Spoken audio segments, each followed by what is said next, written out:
Call halal Yahawah Bahashem Yahawashi, Bahashem Rakah Quadash. Double honors to the elders and apostles that are teaching this word in sincerity and truth. Peace and salutations unto the elect. Today I wanted to speak on magnetic pole flips, Edom, and great destruction. Starting with this article here from Business Insider, it says Neanderthals died out after Earth's magnetic poles flipped, causing a climate crisis 42,000 years ago, a study says. So it's a loaded title. Number one, Neanderthals is more of this kind of junk science. Science meaning knowledge, but really it's the knowledge of the Edomites. That's what people sort of, when they hear the word science, that's what they accept. It's from the scientists from the nation of Edom, which is a whole lot of junk.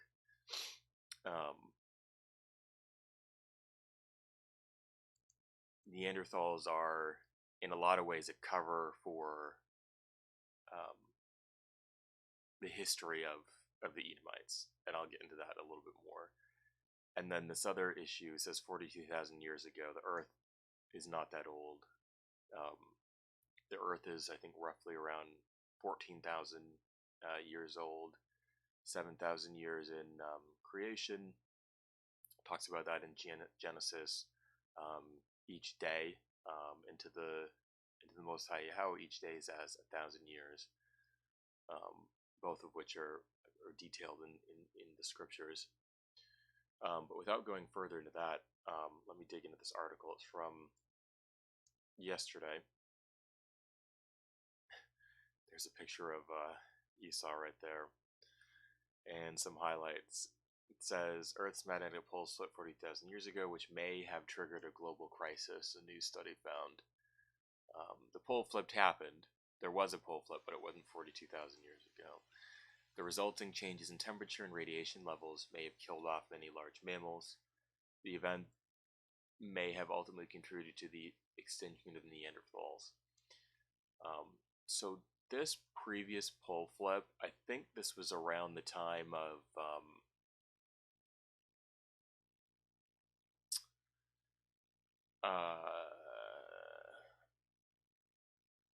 it may have been around the time of the flood or pre-flood. I'm not totally certain. Something I kind of pondered in the past, but let me move on to the article. Earth saw a lot of commotion when its magnetic poles. Scientists have, and again, this sort of vague allusion to the wisdom of the Edomites. Scientists have known about the flip since the late 1960s, so they've known about this a while. Earth's magnetic poles aren't static. They're generated by electric currents from the planet's liquid outer core, which is iron, I believe, which is consistently in motion. As of late, Earth's magnetic North Pole has wandered considerably on a path toward northern Russia.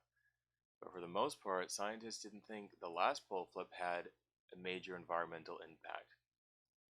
They knew, but they were just putting out news and sort of other propaganda such that everything's fine and it wasn't going to cause any issues. And I'll get more into that a little bit later on. Sure, the planet's magnetic field got weaker, allowing more cosmic rays to penetrate the atmosphere, but plant and animal life wasn't known to have been greatly affected. They really don't know what's going on. The high-up elites do, but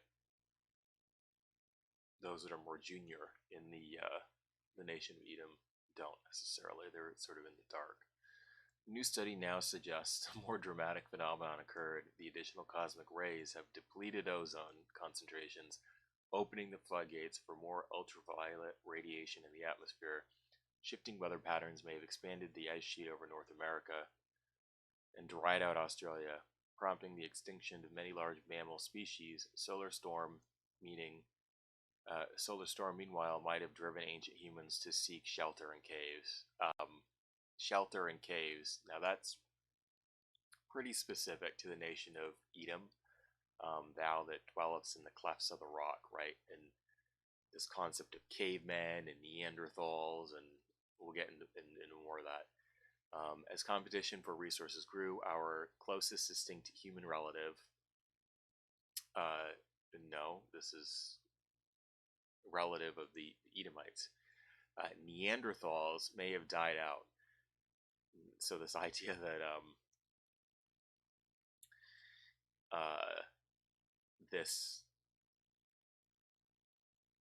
this group of people, which again is a vague reference to Edomites, in this sort of like convoluted junk science, just all of a sudden died out, which is a common, you'll hear that commonly spoken by Edomites that are familiar with the scriptures. They'll say that, well, the nation of Edom has disappeared and died out, and it's no longer around. That couldn't be further from the truth. They're in leadership today. It would have been an incredibly scary time, almost like the end days. Chris Turney, an earth scientist at the University of New South Wales, said in a video describing the new research. Almost like the end of days. It's very appropriate. Scientists have not come to agree on a definitive theory about why Neanderthals disappeared. Some research suggests their extinction happened naturally, as Neanderthals inbred with modern humans, where the population became too small to hunt, mate, and raise children. Other scientists have posited Neanderthals may have been outcompeted for resources as modern humans started to populate Europe.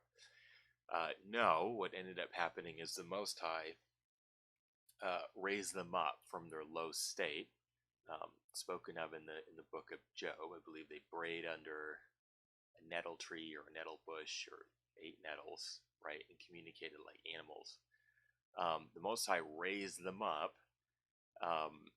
to ultimately become the first iteration of the Roman Empire, not the Holy Roman Empire, but the Roman Empire.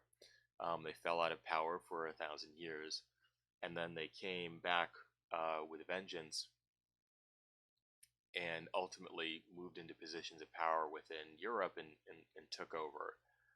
There's a period of 1,000 years where Jake ruled Europe as sort of the kings and the queens, and there's plenty of evidence to attest to that. I also speak to that in the book of Revelation, the 1,000-year period. And during the Renaissance, that's when, Renaissance meaning rebirth, that's when the nation of Edom started to go back and cover up all of the history, all of the images, and essentially blot out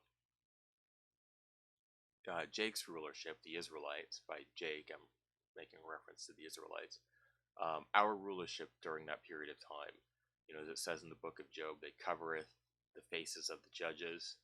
And it also speaks to this in, I believe it's First Maccabees, where it talks about how the Edomites, as the Roman emperor at that time, went into our holy books and started painting over our images and painting them in their likeness. So again, this sort of convoluted reference to the Edomites here. No, they didn't disappear. They basically just were raised up by the Most High, and they have done everything they can to obfuscate history, so that it appears that they are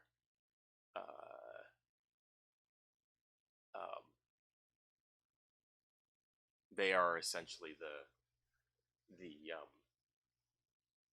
powers of the earth. Whether that's them as a holy nation, or saying that no, God exists, but it's in fact only human beings, and we're here by random chance, so nothing really matters. And since we're the smartest nation, we therefore control everything. So let's see what I have here teed up in Jeremiah. This is Jeremiah 49 and 16. Thy terribleness hath deceived thee, and the pride of thine heart, O thou that dwellest in the clefts of the rock. So the terribleness is the great power that Edom holds today. They think they're so powerful that they will never be taken out of rulership. And this, O thou that dwellest in the clefts of the rock, is a reference to the nation of Edom. And in particular, this is a reference to, I believe, Mount Petra, where there's a lot of historical study that's been done, in particular on the dwelling places that have been built into rock. O thou that dwellest in the clefts of the rock, that holdest the height of the hill, though thou shouldest make thy nest as high as the eagle, I will bring thee down from thence, saith the Most High. And again, the reference to the eagle is a symbol that the Edomites used to identify themselves. Of course, it's very prevalent in the United States. You know, see the eagle everywhere, and the eagle being the bird that is kind of a symbol of America. But you see it all throughout histories. The Romans used it. Many European nations use it as well. That is their symbol. And the eagle is also a reference to making their nest up on high, right? You can think about that as the airplanes that are flying around in the earth.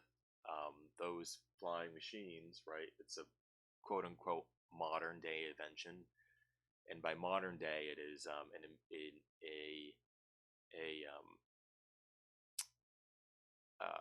very prevalent part of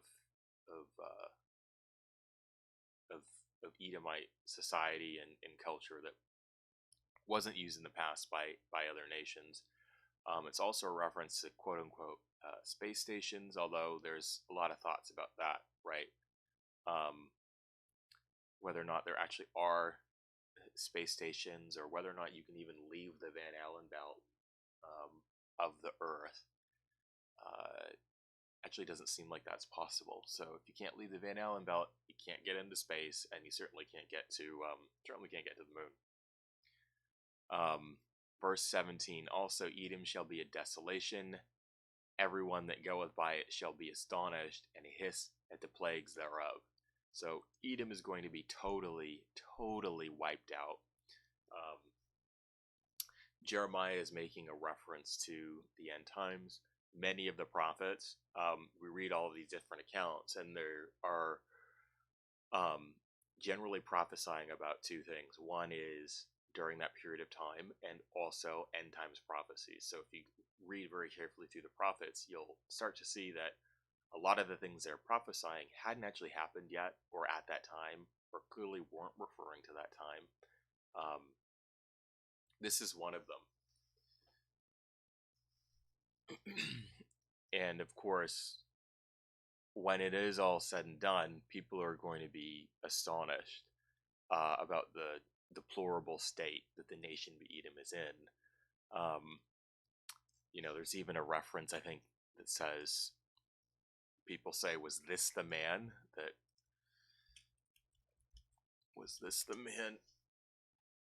that brought all the kingdoms to their knees? Where is it?